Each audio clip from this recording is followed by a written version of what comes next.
ஒருத்தர் ஓடி வந்தார். இன்னொருத்தரை பார்த்து, சார் உங்க சைக்கிளை ஒரு நாள் இரவல் கொடுங்களேன், பக்கத்து ஊருக்கு போயிட்டு வர வேண்டியிருக்கு அப்படின்னார். இவர் சைக்கிளை கொடுத்து பத்திரமா கொண்டுட்டு போங்கன்னார். சார் இதை பத்திரமா கொண்டு போறேன், கவலையே வேணாம், ஏன்னா இது உங்களோட சைக்கிள் அப்படின்னு நான் நினைக்கல, என்னோட சைக்கிளா நினைக்கிறேன் அப்படின்னார். அதுக்கப்புறம் தான் இவருக்கு உண்மையாவே பயம் வந்துட்டுது. ஏன்னா அவர் சொன்னது மாதிரி அதை தன்னோட சைக்கிளாவே நினைச்சு தள்ளிட்டு போட்டா என்ன பண்றது? எது எதை நம்முடையதா நினைக்கணுங்கிறதுக்கு ஒரு வரையறை இருக்கு. சில பேர் ஆபீஸையே வீடா நினைச்சு விடுறது உண்டு. அப்படிப்பட்டவங்க கூட வீட்டை ஆபீஸா நினைக்கிறது இல்லை. ஏன்னா வீட்டில் இவர் ஆபீஸரா நடந்துக்க முடியறதில்ல. இதெல்லாம் ஒரு பக்கம் இருக்கட்டும். இப்போ விஷயத்துக்கு வருவோம். பொறியியல் மேதை டாக்டர் விஸ்வேஸ்வரய்யா இருந்தார் இல்லையா, பாரத ரத்னா விருதெல்லாம் கொடுத்தாங்களே. ஆபீஸ் வேலை வேற, சொந்த வேலை வேற அப்படிங்கிறதுக்கு ஒரு உதாரணமா இருந்தவர் அவர். மைசூர் மகாராஜா கிட்ட திவானா இருந்தார். அவர் ஒரு நாள் அரசாங்க வேலை காரணமா வெளியூர் போயிருந்தார். ஹாசன்கிற ஊருக்கு பக்கத்துல ஒரு பயண மாளிகை, அங்க தங்கிவிட்டார். ராத்திரி அங்க தங்கி இருந்துட்டு விடிஞ்சதும் ஊருக்கு திரும்புறதாக திட்டம். ராத்திரி தூங்குறதுக்கு ரொம்ப நேரம் ஆயிட்டுது. ரொம்ப நேரம் வரைக்கும் அரசாங்க சம்பந்தப்பட்ட வேலைகளையே பார்த்துக்கிட்டு இருக்கிறார். அரசாங்க ஃபைல்கள் நிறைய இருந்தது. அதையெல்லாம் ஒவ்வொன்றா எடுத்தார், படிச்சு பார்த்தார், பரிசீலனை பண்ணார். அதில் எழுத வேண்டியதை எழுதினார், கையெழுத்து போட்டார். ஒரு வழியா அந்த வேலையெல்லாம் முடிஞ்சுது. அதுக்கப்புறம் என்ன பண்ணார்னா, தன்னுடைய சூட்கேஸை திறந்தார். அதிலிருந்து 2 மெழுகுவத்தியை எடுத்து கொளுத்தி வச்சார். அந்த பயண மாளிகையில அது வரைக்கும் எரிஞ்சுக்கிட்டு இருந்த மின்சார விளக்குகளை அணைச்சுட்டார். அதுக்கு பிறகு அந்த மெழுகுவத்தி வெளிச்சத்துல சில புத்தகங்களை தொடர்ந்து படிக்க ஆரம்பிச்சிட்டார்.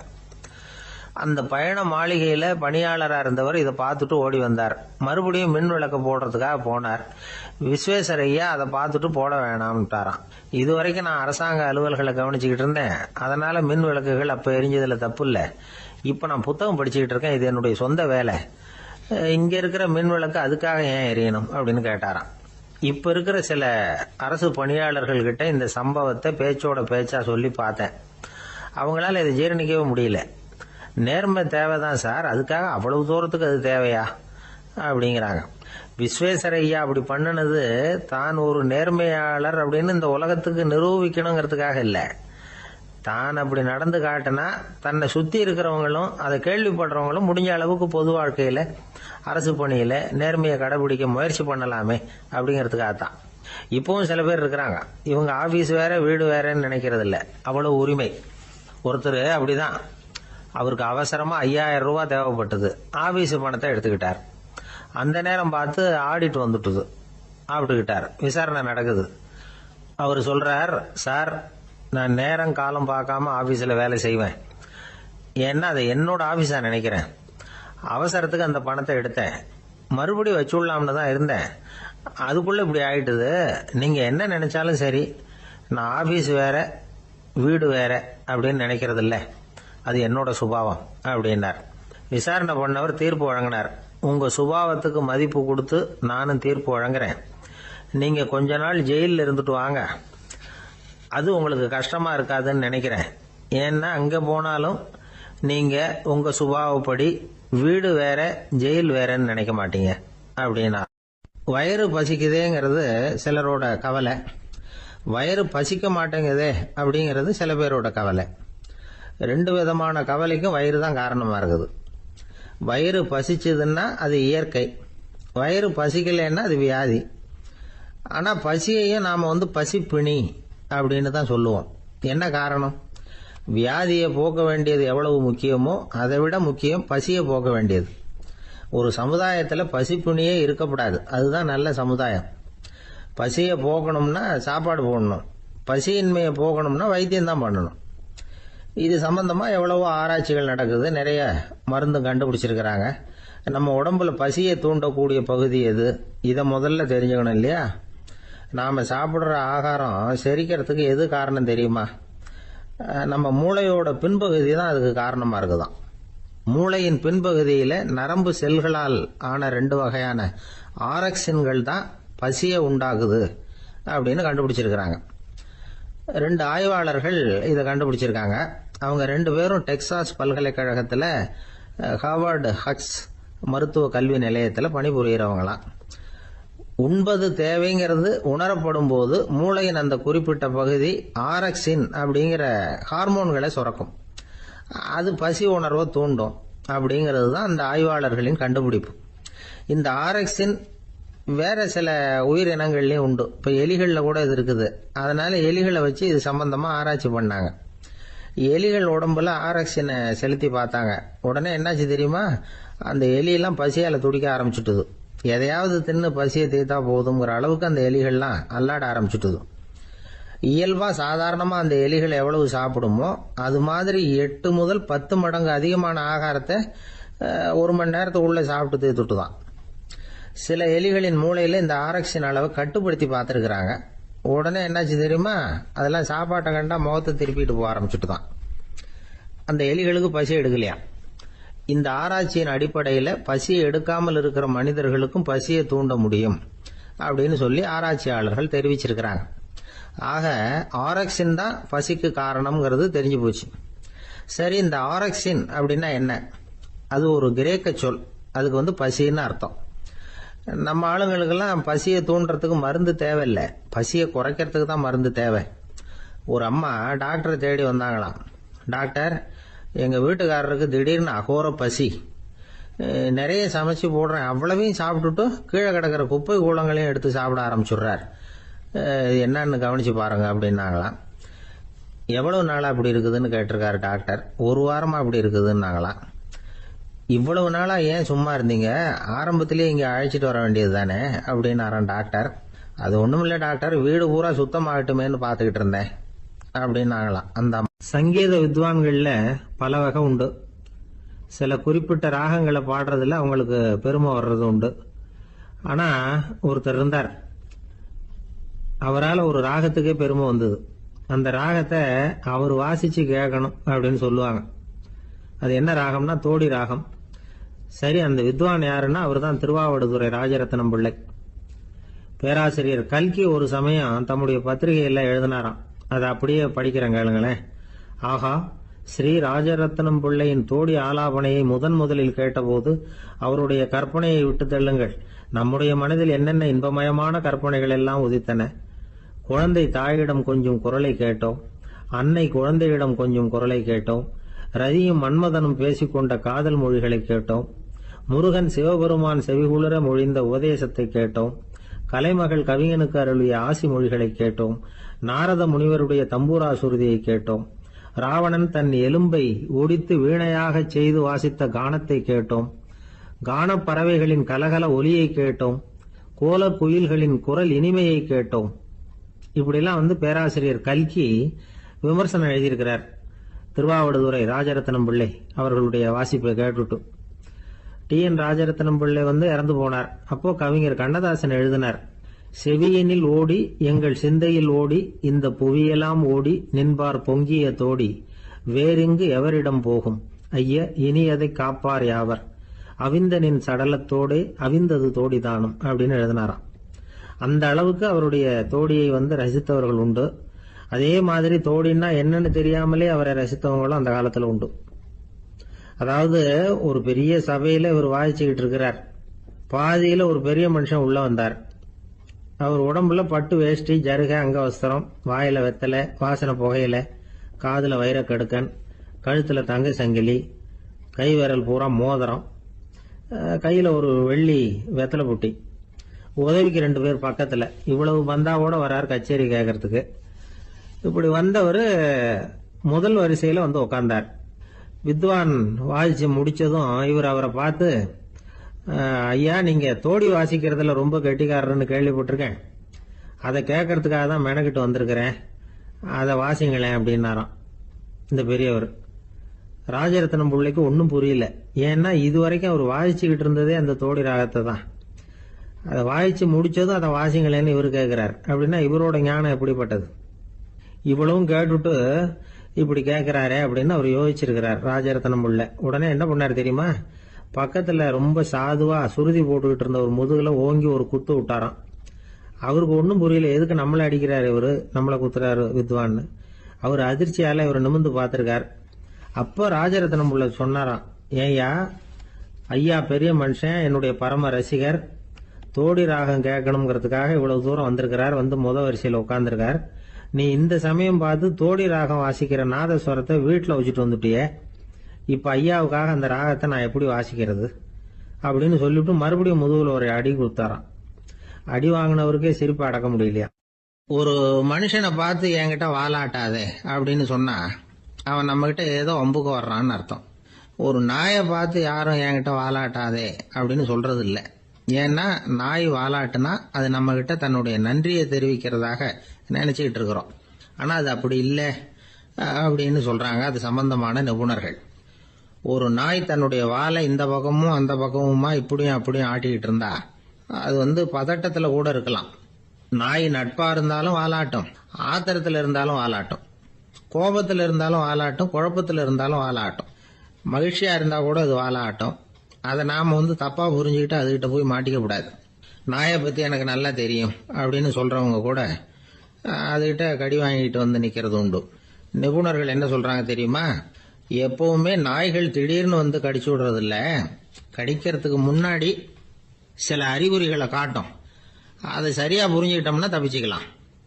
ஒரு வீட்டுக்கு போறீங்க, அங்க புதுசா ஒரு நாயை பாக்குறீங்க, உடனே அதுகிட்ட போய் குனிஞ்சு சிரிச்சுக்கிட்டே அது தலையில தட்டுறீங்க. இது ரொம்ப தப்பா. ஒரு நாய் இன்னொரு நாயை நேருக்கு நேர் பார்த்து பல்ல காட்டுனா அது தன்னுடைய தன்முனைப்பை காட்டுதுன்னு அர்த்தமா. உன்னை விட நான் பெரியவன் அப்படின்னு சொல்லுதுன்னு அர்த்தம். அதனால நீங்க அது மாதிரி கிட்ட போய் சிரிக்கிறோம் அப்படின்னு நினைச்சுக்கிட்டு பல்ல காட்டினா உங்களையும் எதிரியா நினைச்சிரும். இன்னொரு விஷயம் என்னன்னா, தலையில தட்டுனா நாய்க்கு பிடிக்காது. அது தன்னை அடக்கிறதாகவும் அச்சுறுத்துறதாகவும் நினைச்சுக்கிட்டு இருக்கும். சரி, அப்படின்னா புதுசா ஒரு இடத்துல அல்லது வீட்டுல நாய்க்குட்டியை பார்த்தா என்ன பண்றது? நீங்க சும்மா இருங்க, அதுவா கிட்ட வரட்டும். அதுக்கப்புறம் அதுகிட்ட கனிவா பேசுங்க. கண்ணம், மார்பு, தோல் இங்கெல்லாம் தட்டலாம், தப்பு இல்லையா? தலையில தான் தட்டப்படாதான். ஒரு நாய் உங்களை நோக்கி ஓடி வருது, நீங்களும் ஓடுனா அது துரத்த ஆரம்பிச்சிடும். அசையாம சில மாதிரி நின்றுடுங்க, அது கிட்ட வராது. அதுக்கு ஆர்வம் இல்லாம போயிடும். ஒரு தெருவில் சின்ன பிள்ளைங்க நிறைய பேர் விளையாடிக்கிட்டு இருக்கிறாங்க. அப்ப சில நாய்கள் அங்க ஓடி வருது. எல்லாரும் ஓடினாங்க. அப்படி ஓடுறப்போ ஒரு பையன் கால் தடிக்க கீழே விழுந்துட்டான். என்னாச்சு தெரியுமா? துரத்திட்டு வந்த நாய்கள்லாம் கீழே விழுந்தவன ஒன்றும் செய்யல, அவன் கிட்டே போகல. ஓடிக்கிட்டு இருந்தாங்கல்ல பசங்க, அவங்கள துரத்திக்கிட்டு அவங்க பின்னாடி ஓடிச்சான். அதுதான் நாய்களுடைய சுபாவம். ஒரு நாய் நம்மளை நேருக்கு நேர் முறைச்சு பாக்குதுன்னு வச்சுங்க, நாமளும் அதை முறைச்சு பார்க்க கூடாது. நாம வேற பக்கம் எங்கேயாவது பார்க்க ஆரம்பிச்சிடணும். ஒரு நாய் கோபமா இருந்ததுன்னா அதோட வால் உறுதியா நேரா நிற்கும். ஒரு நாய் பணிந்து போனா அல்லது பயந்து போனா அது தன்னோட வாலை காலுக்கு நடுவில் வச்சுக்கும். ஒரு நாய் நம்மளை பார்த்து பயந்து நிக்குதுன்னு வச்சுங்க, அதனால நமக்கு ஆபத்து இல்லைன்னு நினைச்சிடக்கூடாது. உங்களை பார்த்துட்டு ஒரு நாய் ஒடுங்குச்சுன்னா நீங்க விலகி போயிடணும் அப்படின்னு அது நினைக்குது. நிறைய பேர் பயந்து போன நாயால கடிபடுறாங்க. இவன் நம்மளை விட பெரிய ஆள், மாட்டிக்கிட்டோம், வேற வழி இல்லை அப்படிங்கிற நினைப்புல தான் நாய் கடிக்க ஆரம்பிக்குதான். இதே மாதிரி சங்கிலியால கட்டி போடப்பட்டிருக்கிற நாயும் ஆபத்தானதுதான். தொடர்ந்து கட்டி போட்டிருந்தா காலப்போக்கில் அது ஒரு மாதிரி ஆயிடும். நாய் குழந்தைகளை கடிக்காது அப்படின்னு சில பேர் சொல்லுவாங்க. அதுவும் ஒரு தவறான நம்பிக்கை. அதனால சின்ன குழந்தைகளை தனியா நாயோட விளையாட விடக்கூடாது. ஆக கூடி நாயை பத்தி நிறைய விஷயம் புரிஞ்சுக்க வேண்டியிருக்குது. ஒருத்தர் தன்னுடைய நண்பர் வீட்டுக்கு போயிருந்தார். அவசியம் எங்க வீட்டுல சாப்பிட்டுட்டு தான் போகணும் அப்படின்னு ரொம்ப அன்பா சொல்லிவிட்டார். அதை மீற முடியல இவரால. சரின்னு உட்காந்துட்டார். சாப்பாடு போட்டாங்க, சாப்பிட ஆரம்பிச்சார். அவங்க வீட்டுல கட்டி போட்டு இருந்த நாய்க்குட்டி இவர் சாப்பிடுறத முறைச்சு பார்த்தது. ஏன் இப்படி என்ன இது முறைச்சு பாக்குது உங்க வீட்டு நாய்க்குட்டி அப்படின்னு ஒரு கேட்டார். அப்போ அவங்க சொன்னாங்களாம், அதுகிட்ட ஒரு கெட்ட பழக்கம்ங்க, தன்னோட தட்டுல யாரு சாப்பிட்டாலும் அது அப்படிதான் முறைச்சு பார்க்கும் அப்படின்னாரா அவரு. ஒரு ஊர்ல ஒரு ஆள் இருந்தான். நிறைய பணம் சேர்த்தான். அவனுக்கு சம்பாதிக்க தெரியுமே தவிர செலவு பண்ண தெரியாது. மகா கஞ்சன். காசை கையில எடுக்கவும் மாட்டான். எடுத்தா செலவு செய்ய வேண்டியிருக்குமே. அதனால இப்படியே அவன் காலத்தை ஓட்டி விட்டான். வயசாயிட்டுது. அவனுடைய மனைவி ஒரு நாள் கேட்டாங்க, இவ்வளவு நாளா நீங்க என்ன எங்கேயுமே அழைச்சிட்டு போனதில்ல, இப்போவாவது அழைச்சிட்டு போகக்கூடாதா அப்படின்னாங்க. எங்க போகணும் சொல்லுன்னா. காசிக்கு போகணும், கங்கையில குளிக்கணும்னாங்க. இவன் பார்த்தான், இதுக்கு ஏன் அவ்வளவு தூரம் செலவு பண்ணிட்டு போகணும், நம்ம ஊர் ஆத்துலயே குளிக்கலாமே, இதுவும் புண்ணிய நதி தான், இங்க குளிச்சா அங்க குளிச்ச பலன் கிடைச்சிரும் அப்படின்னா. சரின்னு 2 பேரும் ஆத்தங்கரைக்கு போனாங்க. அன்னைக்கு ஏதோ விசேஷம், நிறைய கூட்டம், நிறைய பேர் குளிச்சுக்கிட்டு இருக்கிறாங்க. கரையில சில புரோகிதர்கள் நின்றுகிட்டு இருக்கிறாங்க. குளிக்கிறதுக்கு முந்தி அவங்க கிட்ட உட்காந்தா ஏதோ மந்திரம்லாம் சொல்லுவாங்க, கொஞ்சம் காசு கொடுக்க வேண்டியிருக்கும். அதனால இவன் என்ன பண்ணா, ஆத்தங்கரையிலேயே கொஞ்சம் தூரம் போனான். ஊரை விட்டு தள்ளி வந்துட்டான், அங்க யாருமே இல்லை. அப்பாடான்னு சந்தோஷப்பட்டான், குளிக்கலாம்னு புறப்பட்டான். இந்த நேரம் கடவுள் பார்த்தார், இந்த கஞ்சனுக்கு ஏதாவது புத்தி போகட்டணும் அப்படின்னு நினைச்சார். உடனே ஒரு புரோகிதர் மாதிரி உருவத்தை மாத்திக்கிட்டு அந்த ஆள் முன்னாடி வந்து நின்னார். அவனுக்கு அதிர்ச்சி, இங்க யாருமே இருக்க மாட்டாங்கன்னு நினைச்சா இங்கேயுமே ஒரு ஆள் வந்துட்டாரு, என்ன பண்றதுன்னு யோசனை பண்ணான். புரோகிதர் உருவத்தில் இருந்த கடவுள் சொன்னார், இதை பாருங்க, இன்னைக்கு விசேஷ நாள், நீராடுறதுக்கு முன்னாடி சுயகல்பம் பண்ணிக்கிறது ரொம்ப நல்லது அப்படின்னார். என்கிட்ட பணம் எதுவும் இல்லையேன்னா, பரவாயில்ல அப்புறமா கொடுங்க வாங்கிக்கிறேன், ஆனா ஒண்ணு, எவ்வளவு கொடுப்பீங்கிறத மட்டும் இப்பவே சொல்லி கொடுங்க அப்படின்னார். இவன் ரொம்ப யோசனை பண்ணான், ஒரு 10 பைசா தரேன் அப்படின்னா. சரின்னு ஒத்துக்கிட்டு எல்லா கிரியைகளையும் அவர் செஞ்சார். அதுக்கப்புறம் கணவனும் மனைவியும் ஆத்துல குளிச்சாங்க. அவர் போயிட்டார். கொஞ்ச நாள் கழிச்சு அவன் வீட்டுக்கு வந்தார் கடனை வசூல் பண்றதுக்கு. வாசல்ல நின்றுகிட்டு இருந்த அவன் மனைவி இவரை பார்த்ததும் தயங்க ஆரம்பிச்சாங்க. அந்த அம்மா கிட்ட விஷயத்த சொன்னார்.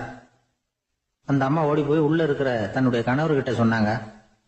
அவன் யோசனை பண்ணான், இப்ப வெளியில போனா அவனுக்கு 10 காசு கொடுக்க வேண்டியிருக்கும், அதனால எனக்கு காய்ச்சல்னு அந்த ஆளுகிட்ட சொல்லிவிடு, இன்னொரு சந்தர்ப்பத்துல என்ன வந்து பார்க்க சொல்லு அப்படின்னா. அந்த அம்மா போய் சொன்னாங்க. அப்படிங்களா, அப்படின்னா அவரை நான் உடனே போய் பார்க்கணுமே அப்படின்னு உள்ள நுழைய ஆரம்பிச்சார். அவங்க மறுபடியும் இருங்க தான் வரேன்னு சொல்லிவிட்டு உள்ள ஓடி விஷயத்த சொன்னாங்க. இது எதுடா வம்பா போச்சு அப்படின்னு பார்த்தான். மனைவியை கிட்டத்துல கூப்பிட்டான், இந்த பாரு, ஜன்னி கண்டு நான் இறந்து போயிட்டதா சொல்லிவிடு அப்படின்னா சொன்னாங்க. புரோகிதர் பார்த்தார். அப்படின்னா ஒரு வழியா இருந்து அவருடைய இறுதி சடங்குகளையும் நானே முடிச்சுட்டு போயிடுறேன் அப்படின்னார். உள்ள இருந்தவன் யோசனை பண்ணான், அந்த ஆள் என்ன விடமாட்டான் போல இருக்கு, அதனால ஒரு சவப்பெட்டியில என்னை வச்சு தூக்கிக்கிட்டு மயானத்துக்கு போங்க பாத்துக்கலாம் அப்படின்னா. புரோகிதரை விடுற மாதிரி இல்ல, கூடவே நடந்து போயிட்டு இருக்கிறார்.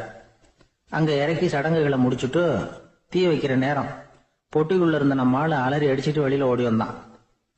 புரோகிதர் உருவத்தில் இருந்த கடவுள் சிரிச்சார், தன்னுடைய சுய உருவத்தை காட்டினார். அதுக்கப்புறம் அவனை கூப்பிட்டு, இத பாருப்பா, ஏன் இப்படி அல்லாடுற, ஏதாவது வர வேணும்னா கேள் தரேன் அப்படின்னார். அவன் யோசனை பண்ணான், பகவானே ஒரே ஒரு வரம் தான் உங்ககிட்ட கேட்கணும்னா. என்ன வேணும் கேளுன்னார். அந்த 10 பைசா தட்சணையை தள்ளுபடி பண்ணா போதும் அப்படின்னா. கடவுளும் சரின்னு சொல்லிட்டு போயிட்டார். இப்படி ஒரு கதையை சுவாமி சிவானந்தர் சொல்லியிருக்கிறார். செல்வந்தர்கள் பல பேர் இப்படித்தான் இருக்கிறாங்க, தாங்களும் அனுபவிக்க மாட்டாங்க, அடுத்தவங்களுக்கும் கொடுக்க மாட்டாங்க. இது மாதிரியான கஞ்சர்களுக்கு இந்த உலகம் இல்லை அந்த உலகம் இல்லைங்கிறார் அவர். இந்த கதையில கடவுள் கடன் வசூலுக்கு வந்தது மாதிரி நம்ம ஊர் ஆள் ஒருத்தன் இன்னொருத்தர்கிட்ட 10 பைசா கடன் கொடுத்துட்டான். திருப்பி வாங்கறதுக்கு நடையா நடக்கிறான். கடைசியா கேட்டான், நீ எப்பதான் கடனை திருப்பி தரப்போற, அதை முடிவா சொல்லுன்னா. வர்ற வியாழக்கிழமை கண்டிப்பா கொடுத்துருவேன் அப்படின்னானா அவன். அன்னைக்கு நான் ஊர்ல இருக்க மாட்டேனே அப்படின்னானா இவன். அதனால என்ன, நானும் தான் அன்னைக்கு ஊர்ல இருக்க மாட்டேன் அப்படின்னா. ஒரு ஊர்ல 4 நண்பர்கள் இருந்தாங்க. 4 பேரும் சோம்பேறிகள். 4 பேருக்கும் எந்த வேலையும் செய்யறதுக்கு உடம்பு வளையறதில்ல. இருந்தாலும் சோம்பேறித்தனத்துல ஒருத்தருக்கு ஒருத்தர் கொஞ்சம் வித்தியாசம் உண்டு. அதுக்கு தகுந்த மாதிரி அவங்களுக்கு பேர் அமைஞ்சு போச்சு. ஒருத்தன் கால் சோம்பேறி, இன்னொருத்தன் அரை சோம்பேறி, அடுத்தவன் 3/4 சோம்பேறி, கடைசி ஆளு முழு சோம்பேறி. இவங்க 4 பேரும் நண்பர்கள். அப்புறம் எப்படி காரியம் நடக்கும்? 4 பேரும் ஒரு வீதியில அப்படியே நடந்து போய்கிட்டு இருக்கிறாங்க. நல்ல பசி, எங்கேயாவது சோறு போடுவாங்களா அப்படின்னு பாத்துக்கிட்டே வந்தாங்க. அவங்க வந்த வழியில ஒரு 1 ரூபாய் காசு கிடந்தது தரையில. அவங்க கண்ணுல அது பட்டுது. ஆனாலும் அது குனிஞ்சு எடுக்கணுமே, அதுக்கு சோம்பேறித்தனம். முழு சோம்பேறி பார்த்தான்.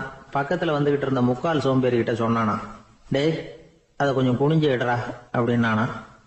அவன் என்ன பண்ணான் தெரியுமா, அதுக்கு அடுத்தபடியா வந்த அரை சோம்பேறி கிட்ட சொன்னானா, டேய் நீ அதை கொஞ்சம் குனிஞ்சு எடுறா அப்படின்னானா. அவன் இவனை விட மோசம், அடுத்தவங்க கிட்ட சொல்லியிருக்கிறான். அவனும் குனியறதுக்கு தயாரா இல்ல. ஆக கூடி கடைசியில யாருமே காசை எடுக்கல. என்னத்துக்கு அனாவசியமா உடம்ப வளைச்சுக்கணும் அப்படின்னு எல்லாரும் பேசாம வந்துட்டாங்க. அவங்க பாட்டுக்கு நடந்து வந்துகிட்டே இருக்கிறாங்க. எதிரில் ஒருத்தன் வாழைப்பழத்தை வண்டியில வச்சு தள்ளிட்டே வந்தான். ரூபாய்க்கு 4 பழம்னு கூவி வித்துக்கிட்டே வர்றான்.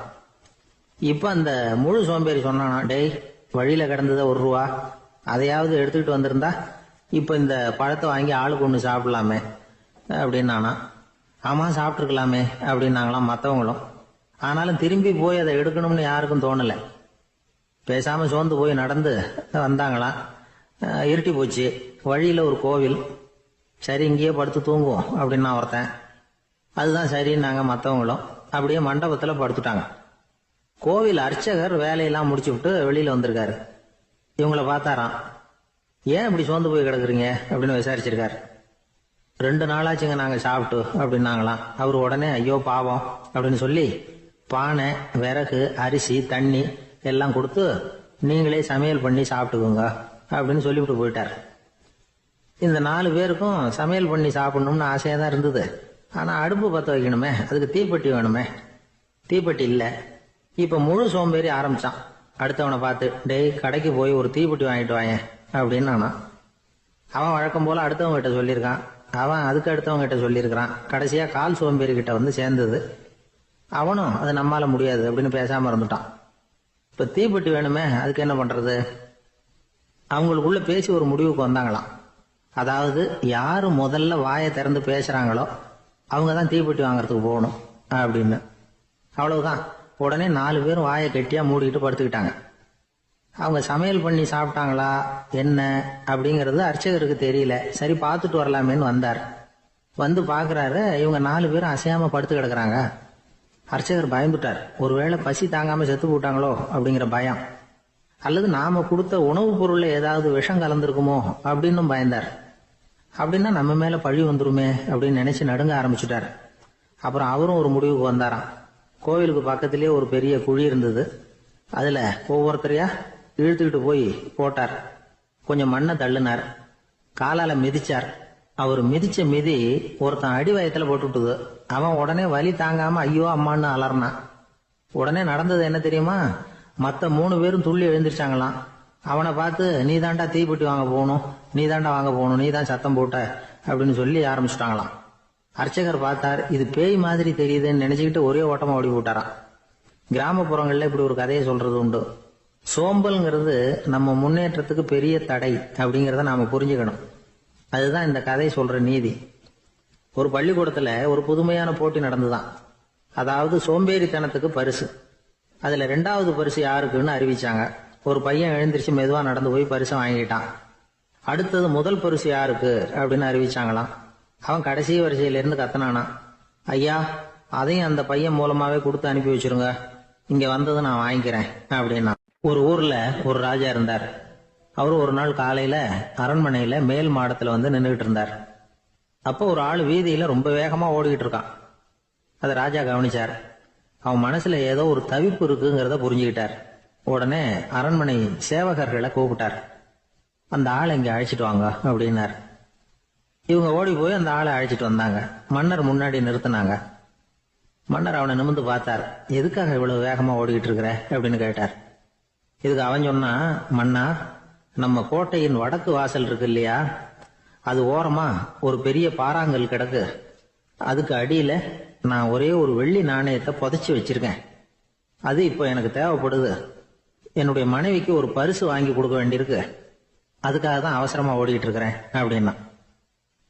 மன்னர் யோசனை பண்ணார். அப்புறம் சொன்னார், அதுக்காகவா இப்படி ஓடுற? பரவாயில்ல, அதை பத்தி கவலைப்படாத. நான் உனக்கு 10 வெள்ளி காசுகள் தர்றேன், வாங்கிட்டு திரும்பி போ அப்படின்னார். இவன் தலையை சொரிஞ்சான். மன்னா நீங்க கொடுக்கறத ரொம்பவும் மகிழ்ச்சியோட வாங்கிக்கிறேன். இருந்தாலும் அதுக்கப்புறம் அந்த வடக்கு வாசலுக்கு போய் அங்க இருக்கிற ஒரு நாணயத்தையும் எடுத்துக்கிட்டு போயிடுறேனே அப்படின்னா. இத பாருப்பா, அந்த ஒரு நாணயத்தை மறந்துரு, உனக்கு 100 வெள்ளி நாணயங்கள் தரேன் இருக்கார்.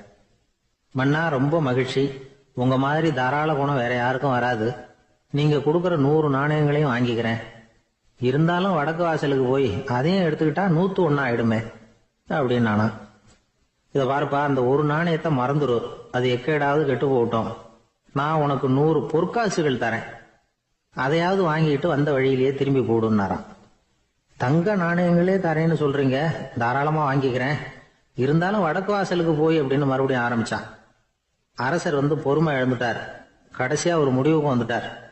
இத பாருப்பா, உனக்கு என்னுடைய ராஜ்யத்திலேயே பாதியை கொடுத்துடுறேன், அப்படியாவது திருப்தியா திரும்பி போ அப்படின்னாராம். மன்னா, உங்களுடைய பெருந்தன்மைக்கு ஈடு இணையே கிடையாது. தேசத்திலேயே பாதி பிரிச்சு கொடுக்குறேன்னு சொல்றீங்க, அதனால உங்ககிட்ட ஒரு சின்ன வேண்டுகோள் அப்படின்னானா. சொல்லுன்னாராம் மன்னர் ஆர்வமா. இவன் மெதுவா ஆரம்பிச்சான். அப்படி இந்த ராஜ்யத்தை ரெண்டா பிரிக்கிறப்போ அந்த வடக்கு வாசல் இருக்கிற பக்கத்தை என்கிட்டயே கொடுத்துருங்கோ அப்படின்னானா. மன்னர் அசந்து போயிட்டார். இந்த கதை எதுக்காகன்னு கேட்டா, மனம்ங்கிறது ஒரு குரங்குங்கிறத புரிஞ்சுக்கிறதுக்காகத்தான். உன்னை பிடிச்சுக்கிட்டா லேசில விடாது. அப்படிப்பட்ட மனச அறிவு தான் வழி நடத்தணும். அதுலதான் வாழ்க்கையின் வெற்றி அடங்கி இருக்குது. ஒரு சின்ன பையன் தெருவில் அழுதுகிட்டு இருந்தான். ஏன்பா அழுவுறேன்னு ஒரு பெரியவர் கேட்டார். ₹1 காசை இங்க தொலைச்சுட்டேன் அப்படின்னா. சரி, அதுக்காக அழாத, அதுக்கு பதிலா 10 ரூபா தரேன், இந்தா வச்சுக்கோன்னு கொடுத்தாரு. அந்த 10 ரூபாய வாங்கி சட்டப்பையில போட்டுக்கிட்டு அதை விட அதிகமா சத்தம் போட்டு அழ ஆரம்பிச்சுட்டான். மறுபடியும் ஏன்டா அழறேன்னு கேட்டார் பெரியவர்.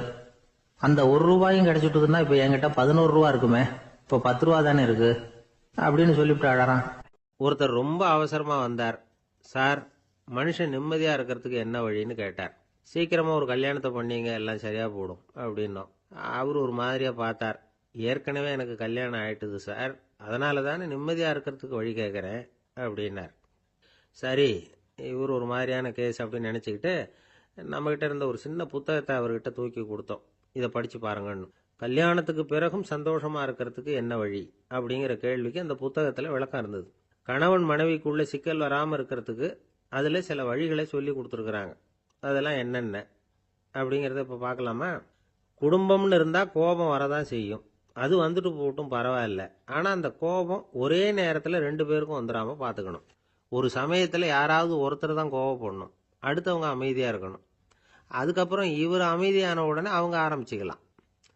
கோபமா ஏதாவது சொன்னா உடனே கோபமா பதில் சொல்லக்கூடாது. கொஞ்சம் பொறுத்து கோபம் தீர்ந்த உடனே அந்த பதில சொல்லலாம். அப்போ பதில் கோபமா இருந்தா கூட அது அவ்வளவு பெருசா தெரியாது.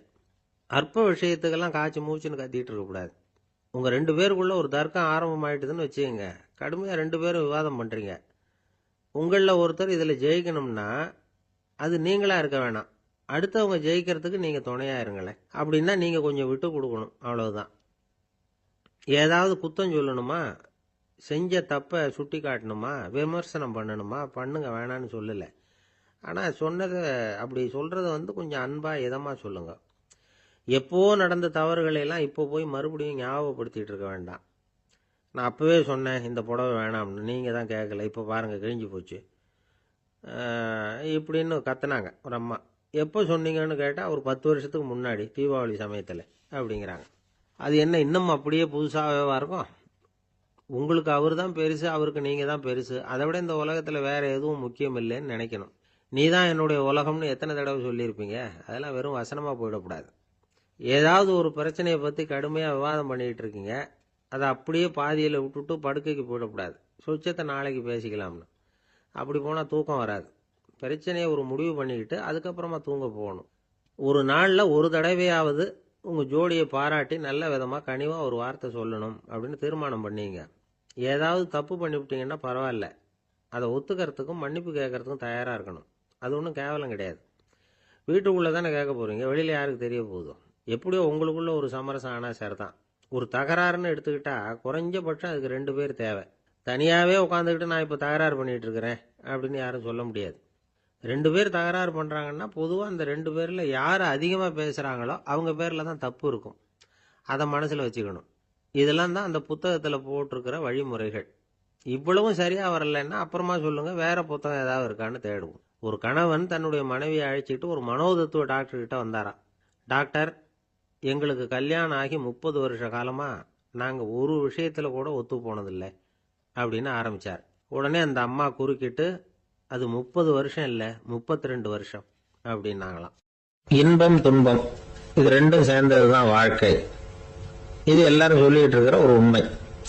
அது சரி, இது ரெண்டும் வர்றதுக்கு என்ன காரணம்? துறவி ஒருத்தர் யோசிச்சு பார்த்திருக்காரு. இன்ப துன்பம் தோன்றுவதற்கு முக்கியமா 6 காரணங்கள் உண்டு அப்படிங்கிறார் அவர். அது என்னங்கிறத நாமளும் தெரிஞ்சு வச்சுக்குவோமே. இப்ப முதல் காரணம் சுயநலம். ஒரு தாயார் தன்னுடைய சுயநலம் கருதி தன்னுடைய மகன் இன்பமா இருக்கணும்னு ஆசைப்படுறாங்க. மகனும் அப்படியே ஆசைப்படுறான். அதனால தாயாரின் இன்ப துன்பங்களை பார்த்துட்டு மகனும் இன்ப துன்பம் அடையறான். அந்த அம்மாவுக்கும் அதே நிலைமை தான். 2வது காரணம் உறவு. நான் துறவியான பிறகு கூட உறவுங்கிற காரணத்தினாலதான் தாயாருடைய சுக துக்கங்களை கண்டு நானும் சுக துக்கம் அடைகிறேன். என் தாயாருடைய நிலைமையும் இதுதான் அப்படிங்கிறார் ஒரு துறவி. மூணாவது காரணம் என்னன்னா அறிமுகம். எனக்கு அறிமுகமான ஒருத்தரை ரயில் நிலையத்துல சந்திக்கிறேன். அவர் தன்னுடைய பணப்பையை எங்கேயோ தொலைச்சு விட்டு வருத்தப்பட்டு இருக்கிறார். நானும் வருத்தப்படுறேன். அந்த சமயத்துல யாரோ ஒருத்தர் இதுதானே அவங்க பணப்பை அப்படின்னு சொல்லி கொண்டாந்து நீட்டுறார். பணப்பைய தொலைச்சவர் சந்தோஷப்படுறார், நானும் சந்தோஷப்படுறேன். இது அந்த துறவி சொல்ற அனுபவம். நாலாவது காரணம் என்னன்னா கருணை. எனக்கு முன்னே பின்ன தெரியாத ஒருத்தனை யாரோ ஒருத்தன் அடிச்சு காயப்படுத்தி போடுறான். கருணை காரணமா நான் அதுக்காக துக்கப்படுறேன். அஞ்சாவது காரணம் எதையும் நம்புறது. ஒரு பசுமாட்டை ஒரு முரணை அடிச்சுட்டு இருக்கிறான் அப்படின்னு ஒருத்தர் வந்து நம்மகிட்ட சொல்றாருன்னு வைங்க, உடனே நான் துக்கப்படுறேன். இன்னொருத்தர் வந்து அந்த முரணனை போலீஸ்காரங்க புடிச்சிட்டு போயிட்டாங்கன்னு சொல்லி சொல்றாரு, நான் உடனே சந்தோஷப்படுறேன். மூணாவதா ஒருத்தர் வந்து முதல் 2 பேரும் சொன்னது பொய்யுங்கிறார். அப்ப நான் இன்ப துன்பம் ரெண்டுமே இல்லாம நிம்மதியா இருக்கிறேன். இது ஒரு விதம். அடுத்தது 6வது காரணம் என்னன்னா தன்மயமாகுதல். ஒரு நாவல் படிச்சுட்டு இருக்கிறோம், அதுல வர்ற பாத்திரங்களோட நாம ஒன்றி போயிடுறோம். அதுல வர்ற பாத்திரங்கள் சிரிச்சுதுன்னா நாமளும் சிரிக்கிறோம், அது அழுதுன்னா நாமளும் அழறோம். அதெல்லாம் வந்து அந்த துறவி சொல்ற அனுபவ உண்மைகள். இன்ப துன்பம் ரெண்டும் தோன்றுவதற்கு சுயநலம், உறவு, அறிமுகம், கருணை, எதையும் நம்புறது, தன்மயமாகிறது, இது எல்லாம் தான் முக்கிய காரணம் அப்படின்னு அவர் சொல்றார். ஆக கூடி ஒட்டு மொத்தமா யோசனை பண்ணி பார்த்தா பிற பொருள்கள் மீது பற்றுதல் காரணமா தான் நாம வந்து இன்ப துன்பம் அடையிறோம் அப்படிங்கறத புரிஞ்சுக்க முடியுது. மனுஷன் வந்து இன்ப துன்பம் அடையறதுக்கு 7வது காரணம் கூட ஒண்ணு உண்டு அப்படின்னு சொல்லிட்டே வந்தார் ஒருத்தர்.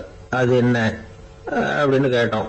அதுதான் சார் இந்த நீங்க சொல்லிட்டு வர்ற இன்று ஒரு தகவல்னார். எப்படி சொல்றீங்கன்னு கேட்டோம். இன்று ஒரு தகவல் கேட்க ஆரம்பிக்கிறப்போ மனசுல இன்பம், ஆரம்பிச்ச உடனே இது ஏற்கனவே கேட்ட சமாச்சாரமாச்சே அப்படின்னு நினைக்கிறப்போ துன்பம் அப்படின்னு அதுக்கு ஒரு விளக்கம் கொடுத்தார். ஒரு மாணவனை பார்த்தேன். என்ன தம்பி படிப்புலாம் எப்படி இருக்குது அப்படின்னு விசாரிச்சேன். அவன் ரொம்ப அழுத்துக்கிட்டான். நான் நல்லா தான் சார் படிக்கிறேன், இருந்தாலும் புத்தியில சரியா ஏற மாட்டேங்குது சார் அப்படின்னா. சரி, இவனும் நம்ம ரகம்தான் அப்படின்னு சொல்லி முடிவு பண்ணிட்டோம்.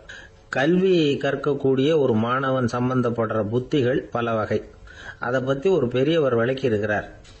மிருத்து புத்தின்னு ஒண்ணு இருக்குதான். மிருத்துன்னா மண்ணு. மண்ணால வந்து செவுறு கட்டுறோம்ல, மண் சுவரில் வந்து ஆணி அடிக்கிறதும் சுலபம், அதை பிடுங்கி எடுக்கிறதும் சுலபம். அது மாதிரி சில பேர் குரு சொல்லி கொடுக்கறத சுலபமா கேட்டு தெரிஞ்சு வச்சுக்குவாங்க, கொஞ்ச நேரத்துல சுலபமா மறந்தும் போயிடுவாங்க. இது மிருத்து புத்தின்னு பேரு, மண் புத்தி. தாரு புத்தின்னு ஒண்ணு உண்டான். தாருன்னா மரம். அதுல பச்சை மரத்துல வந்து ஆணி அடிக்கிறது சுலபம், ஆனா அதை எடுக்கிறது கஷ்டம். அது மாதிரி ஆசிரியர்கிட்ட இருந்து கேட்டதை கவனமா மனசுல பதிய வச்சுக்கிட்டு அதை மறக்காம இருக்கிறது தாரு புத்தி. பட்ட மரமா இருந்தா அதுல ஆணி அடிக்கிறதும் கஷ்டம், அடிக்கிற ஆணியும் சீக்கிரம் நழுவிடும். அது மாதிரி கேட்கிற விஷயம் மனசுல பதியறதும் கஷ்டம். அப்படியே பதிஞ்சாலும் அது நீடிச்சு இருக்கிறதும் கஷ்டம், கொஞ்ச காலத்துல மறந்துடும்.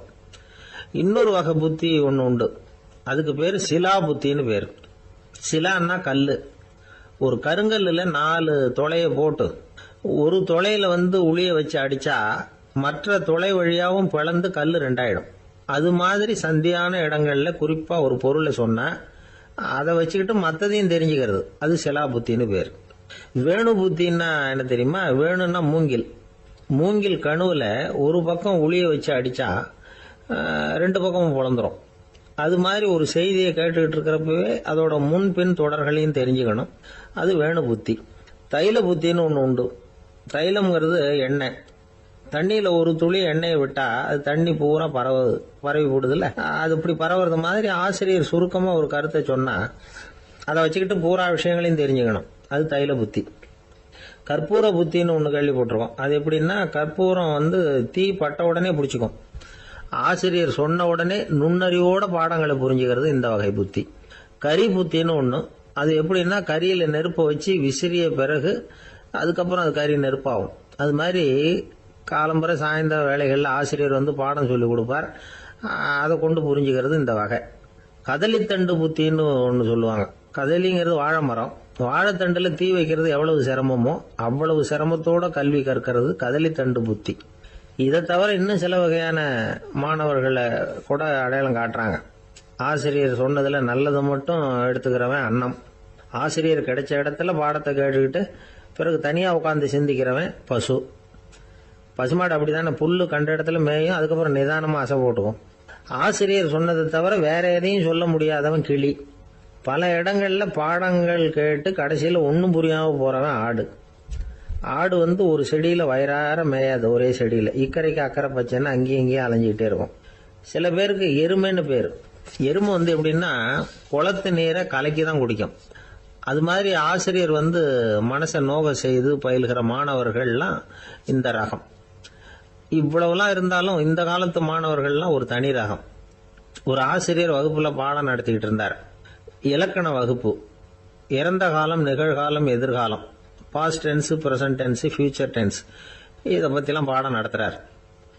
எல்லாம் சொல்லி கொடுத்துட்டு இப்ப நான் ஒரு வாக்கியம் சொல்லுவேன், அது என்ன காலம் அப்படிங்கறத நீங்க சொல்லணும்னார் ஆசிரியர்.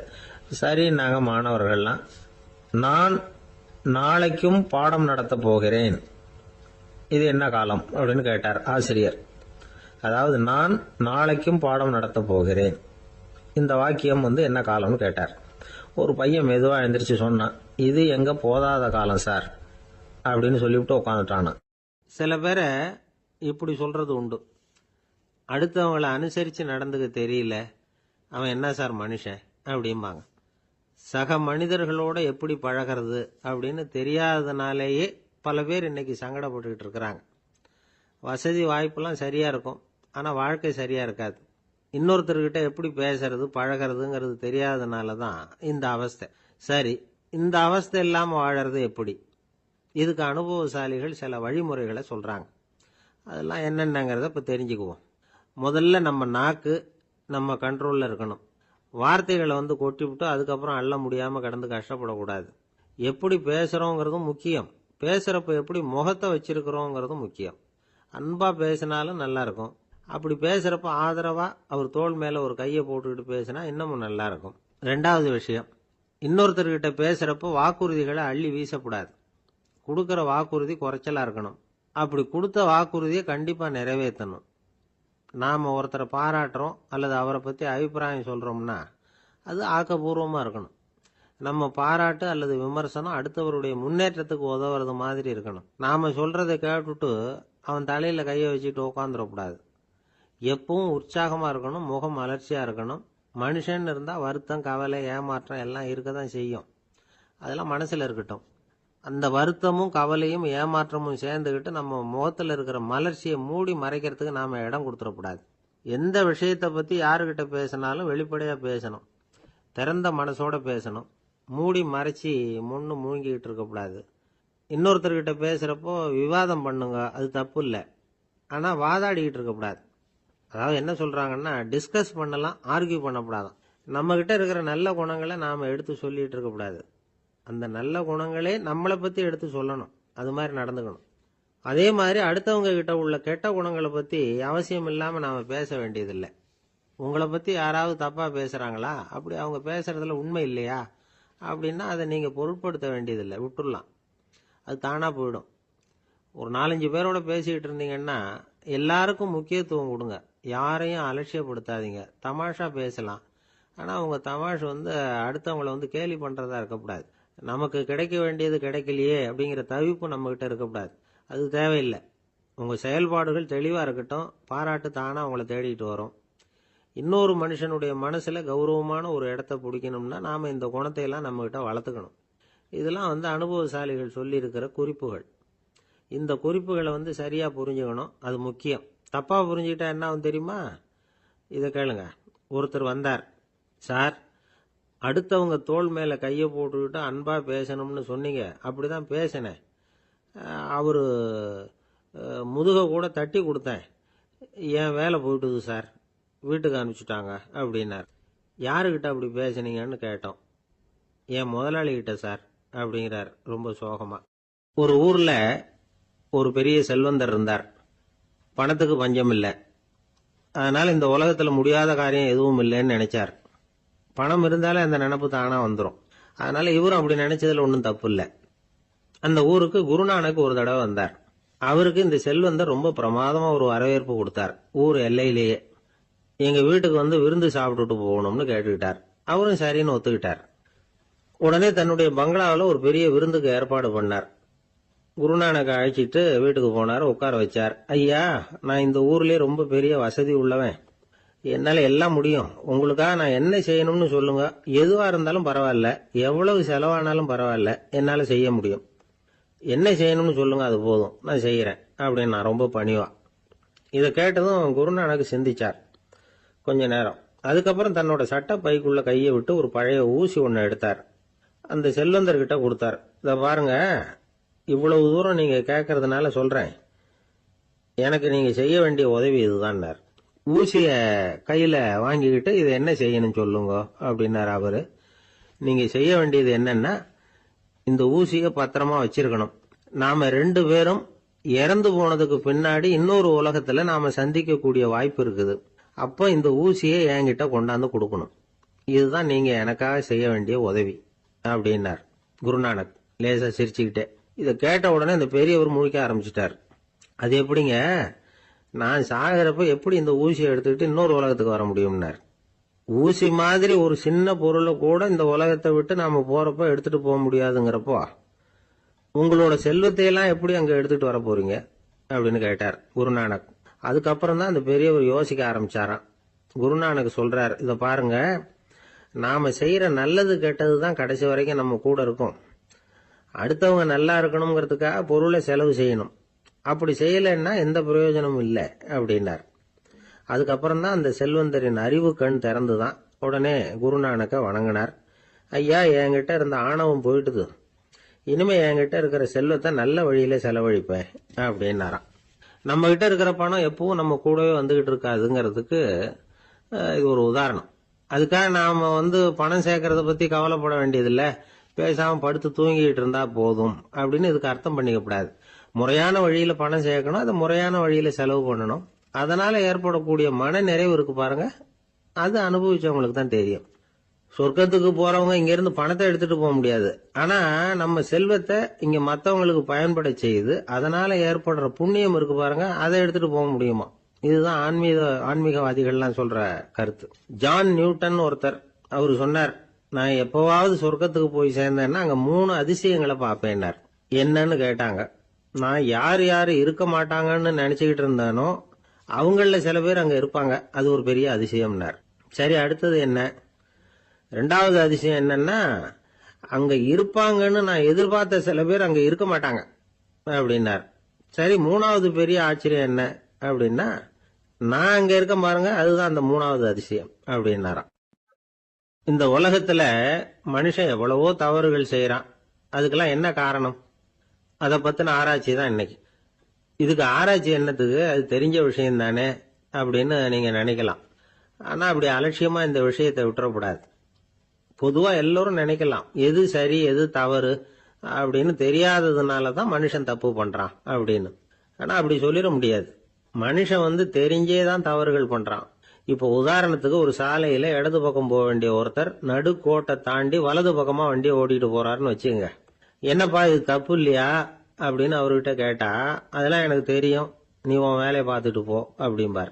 வலது பக்கமா போறது தப்புன்னு தெரிஞ்சே தான் அவர் அப்படி செய்யறார், அப்படி போறார். பெரிய உத்தியோகத்துல இருக்கிறவங்க கூட லஞ்சம் வாங்குறாங்க. அவங்களுக்கெல்லாம் லஞ்சம் வாங்குறது தப்புன்னு தெரியலன்னு அர்த்தம். திருடுறது தப்புன்னு தெரியாமலாம் மனுஷன் திருடுறான், நல்லாவே தெரியும். நீங்க வேணும்னா கேட்டு பாருங்க, வேற வழி இல்ல அதனாலதான் திருடுறேன்பா. திருடுறது ஒரு புண்ணியமான காரியம்னு திருடனே கூட சொல்ல மாட்டான். திருடுறது தவறுங்கிறது திருடனுக்கு தெரியும் அப்படிங்கறத விளக்கறதுக்காக ஒரு பெரியவர் ஒரு கதை சொன்னார். அதாவது 2 திருடர்கள் 2 பேரும் சேர்ந்து ஒரு வீட்டுக்கு போய் ஒரு 10,000 ரூபாயை திருடிட்டு வந்துடுறாங்க. ஒரு காட்டு வழியா வந்துகிட்டு இருக்கிறாங்க. இன்னும் விடியல. 2 பேருக்கும் தூக்கம் கண்ணை சுத்துது. சரி, இப்படியே ஒரு மரத்தடியில படுத்து தூங்குவோம், காலையில விடிஞ்சதும் இந்த பணத்தை 2 பேரும் பங்கு போட்டுக்குவோம் அப்படின்னு முடிவு பண்றாங்க. அதே மாதிரி படுத்து தூங்குறாங்க. நடு ராத்திரியில ஒரு திருடன் முழிச்சுக்கிறான். விடிகிற வரைக்கும் காத்துக்கிட்டு இருந்தா 5,000 ரூபா தான் கிடைக்கும், இப்பவே கம்பி நீட்டினா 10,000 ரூபா கிடைக்கும் அப்படின்னு யோசிச்சு பார்த்துட்டு ஒரு முடிவுக்கு வந்தான். மெதுவா அந்த 10,000த்தையும் சுருட்டிக்கிட்டு அடுத்தவனுக்கு தெரியாம ஓடி போயிட்டான். விடியுது. அடுத்தவன் எழுந்திரிச்சு பாக்குறான், பணத்தையும் காணல, பாகஸ்தனையும் காணல. இந்த திருடன் அந்த திருடனை திட்டுறான், திருட்டு பய, அயோக்கிய பய, இப்படி அநியாயமா கிளப்பிட்டு போட்டானே அப்படிங்கிறான். இதுல இருந்து என்ன தெரியுது? தெரியாம எடுத்துக்கிட்டு போறது திருட்டு, அயோக்கியத்தனம், அநியாயம் அப்படிங்கறது இவனுக்கு தெரிஞ்சிருக்குது. அதனாலதான் அடுத்தவனை பார்த்து இப்படி திட்டுறான். அதனால தெரியாததுனால மனுஷன் தவறு பண்றான்னு சொல்றது சரியில்லை. அப்படின்னா மனுஷன் பண்ற தவறுகளுக்கு உண்மையான காரணம் தான் என்ன? இதே சந்தேகம் அர்ஜுனனுக்கும் வந்துதான். அதனாலதான் அவன் பகவானை பார்த்து கேக்குறான். மனுஷன் தன் விருப்பத்துக்கு விரோதமா ஏதோ ஒரு சக்தியினால பலாத்காரமா இழுக்கப்பட்டது மாதிரி பாவம் பண்றானே, அந்த சக்தி என்ன அப்படின்னு கேக்குறான். இதுக்கு பகவான் பதில் சொல்றார். காமமும் குரோதமும் தான் அந்த சக்திகள். அதாவது ஆசையும் சினமும். இது ரெண்டும் உன்னுடைய எதிரிகள் அப்படிங்கறத புரிஞ்சுக்கோ அப்படிங்கிறார். இன்னமும் நுணுக்கமா பார்த்தா காமத்தினுடைய மறு உருவங்கள் தான் குரோதமும் லோபமும். ஆசை நிறைவேறலன்னா குரோதம், அதாவது கோபம். ஆசை நிறைவேறிட்டதுன்னா லோபம், அதாவது பேராசை.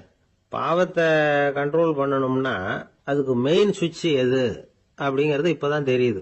அதுக்கு மனுஷன் தெரிஞ்சே தான் தவறு பண்றான் அப்படின்னு பேசிக்கிட்டோமே. அதுக்கு ஒரு உதாரணம். ஒரு ஆளு ஹோட்டல்ல சாப்பிட போனான்.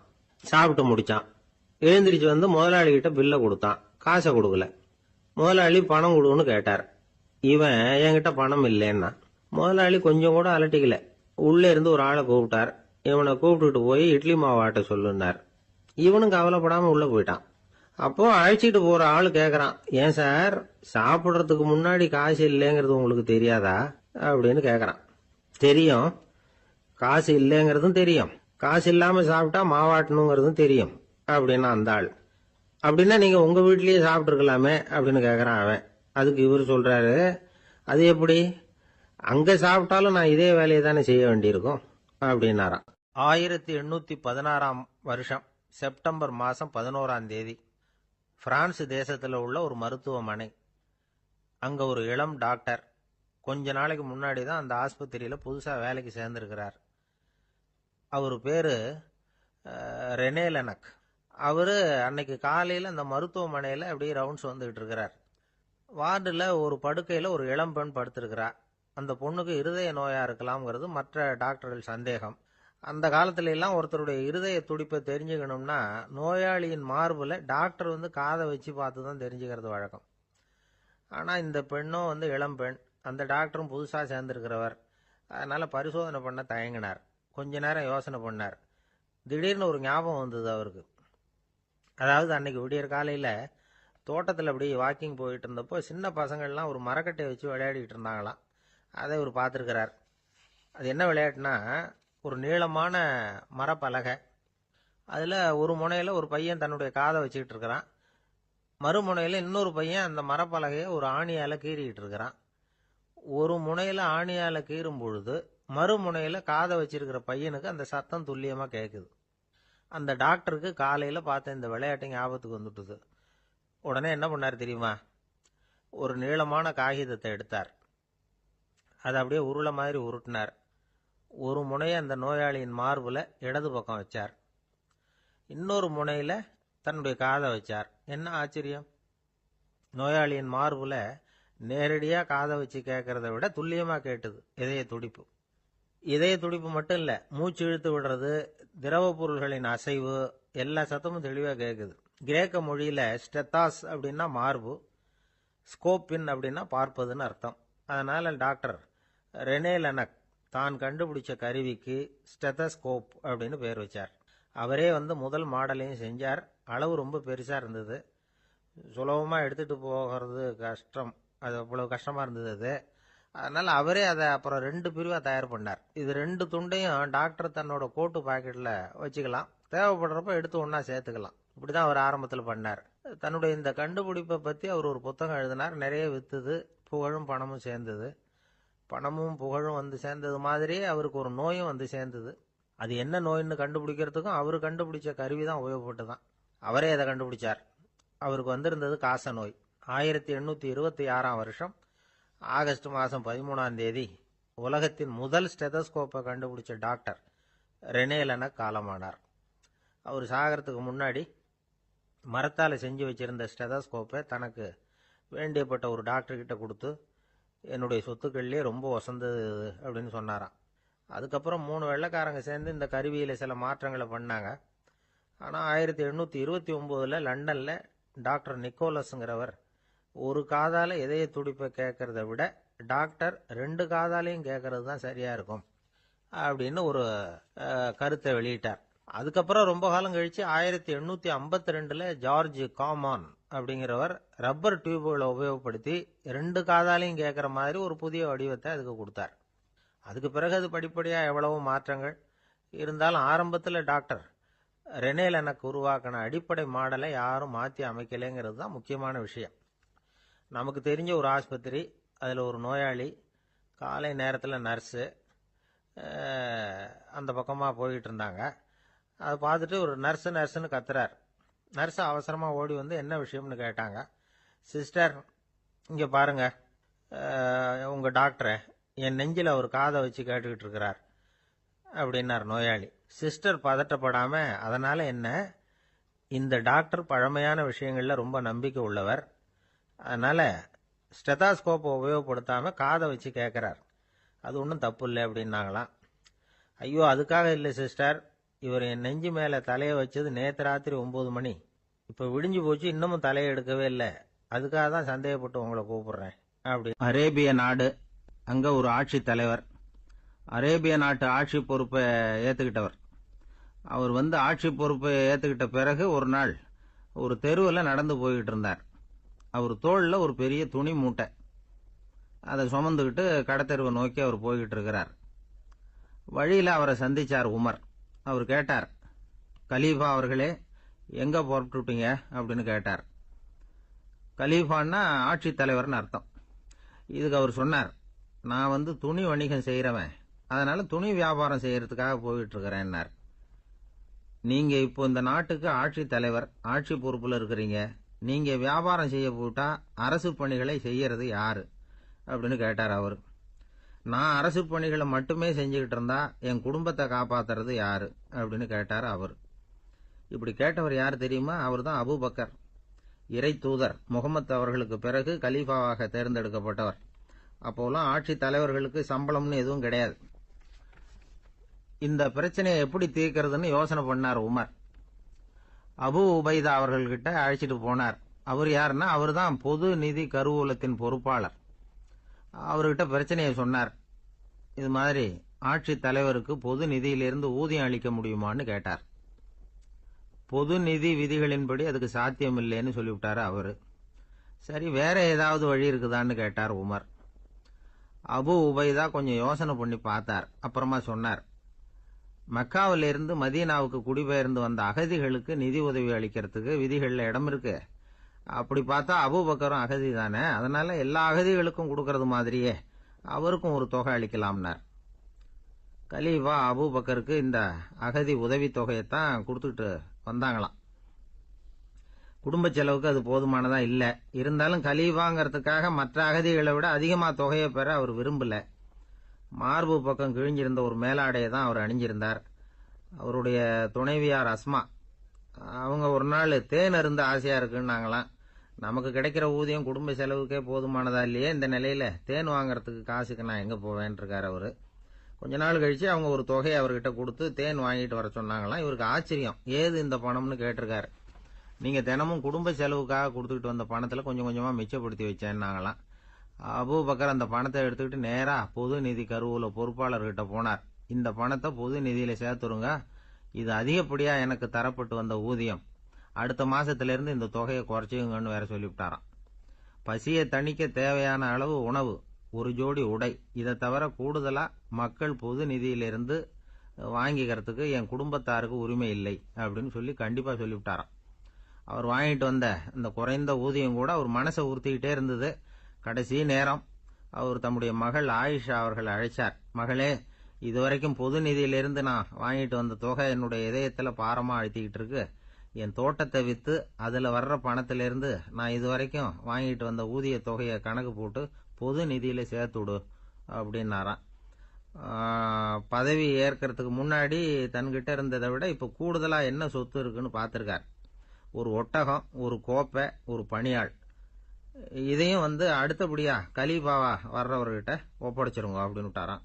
அதே மாதிரி அடுத்து வந்த உமர் கிட்ட ஒப்படைச்சாங்க. அப்ப உமர் சொன்னாராம், அபூபக்கரே, இந்த முன்மாதிரியால உங்களுக்கு பிறகு இந்த ஆட்சி பொறுப்பை ஏற்கிறவர்களை பெரும் நெருக்கடிக்கு ஆளாகி விட்டீங்க அப்படின்னு சொல்லி ரொம்ப கண் கலங்கினாராம். கடைசியா அபூபக்கர் தன்னுடைய குடும்பத்தாருக்கு விட்டு சென்ற சொத்து ஒரு படுக்கை விரிப்பு, ஒரு போர்வை, அவ்வளவுதான். இது சிந்திக்க வேண்டிய ஒரு செய்தி. ஒரு ஊர்ல ஒரு மன்னர் இருந்தாராம். அமைச்சர் அவர்கிட்ட சொன்னாராம், மன்னா, நம்ம ராஜ்யத்துல இனிமே லஞ்ச ஊழலே இருக்காதுன்னாராம். ஆஹா, அப்படின்னா ஊழல் பேர் வழிகளை எல்லாம் நாடு கடத்தியாச்சா அப்படின்னு கேட்டிருக்காரு மன்னர். இதுக்கு அவரு, அப்படி இல்லைங்க, இனிமே கொடுக்கறதுக்கு ஜனங்கள் கிட்ட பணமே இல்லை.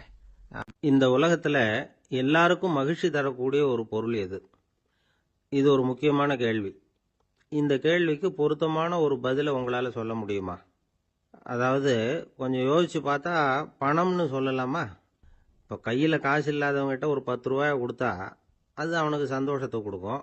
ஏற்கனவே வருமான வரி பிரச்சனையில் சிக்கி இருக்கிறவர்கிட்ட இன்னும் கொஞ்சம் பணம் இந்தாங்கன்னு சொல்லி கொடுத்தோம்னா அது அவருக்கு சங்கடத்தை தான் கொடுக்கும். அதனால அந்த கேள்விக்கு பணம்ங்கிறது பொருத்தமான பதிலாக இருக்க முடியாது. கேள்வி என்னன்னா, இந்த உலகத்தில் எல்லாருக்கும் மகிழ்ச்சி தரக்கூடிய ஒரு பொருள் எது? சரி, இனிப்புன்னு சொல்லலாமா? ஏன்னா எல்லாருக்கும் இனிக்க தானே செய்யும். அதுலேயும் ஒரு சிக்கல் இருக்கு. சக்கரை வியாதிக்காரங்களுக்கு அது என்ன சந்தோஷத்தையா கொடுக்கும்? ஆக எல்லாருக்கும் வேறுபாடு எதுவும் இல்லாமல் மகிழ்ச்சியை கொடுக்கக்கூடியது வேற ஏதோ ஒன்று இருக்கு. அது என்னன்னு கண்டுபிடிக்கணும். அதுதான் இன்னைக்கு தகவல். இப்போ அதை கண்டுபிடிக்கணும்னா இந்த கதையை கேட்கணும். அது என்ன கதைன்னா, ஒரு ஊரில் ஒரு ராஜா இருந்தார். அவருக்கும் இதே சந்தேகம் வந்துட்டுது. அதாவது எல்லாருக்கும் இன்பம் தரக்கூடிய பொருள் எது அப்படின்னு. இதுக்கு பதில் தெரிஞ்சுக்கிறதுக்கு ஆசைப்பட்டார். சரி, அதுக்கு என்ன செய்யலாம்னு யோசனை பண்ணார்.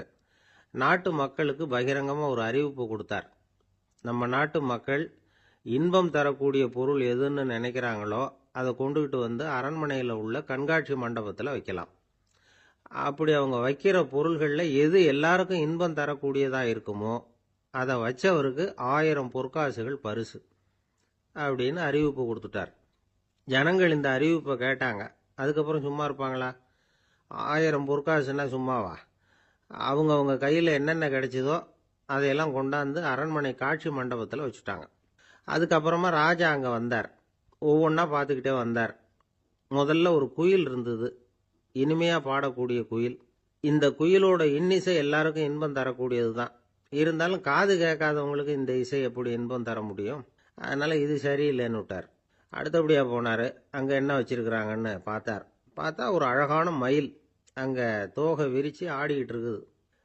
இந்த மயிலோட ஆட்டம் மனசுக்கு இன்பம் தரக்கூடியது தான். இருந்தாலும் பார்வை இல்லாதவங்க இந்த ஆட்டத்தை பார்த்து ரசிக்க முடியுமா? முடியாது. அதனால இதுவும் சரியில்லை அப்படின்னு சொல்லிவிட்டார். அதுக்கு அடுத்தபடியாக போனார். பல வகையான இனிப்பு பண்டங்களை வச்சுருந்தாங்க. பார்த்தார், வயசானவங்களுக்கும் நோயாளிகளுக்கும் இது இன்பம் தராது, துன்பம் தான் கொடுக்கும் அப்படின்னார். இப்படி ஒவ்வொன்றா பார்த்துக்கிட்டே போகிறார். அழகான மலர்கள், கனிகள், ஓவியங்கள் எதுவுமே பொருத்தமாக தெரியல. சகல பேருக்கும் இன்பம் தரக்கூடிய வகையில் எதுவும் இல்லை. கடைசியாக வந்தார். அங்கே ஒரு களிமண் பொம்மை இருந்தது. அது என்ன பொம்மை தெரியுமா?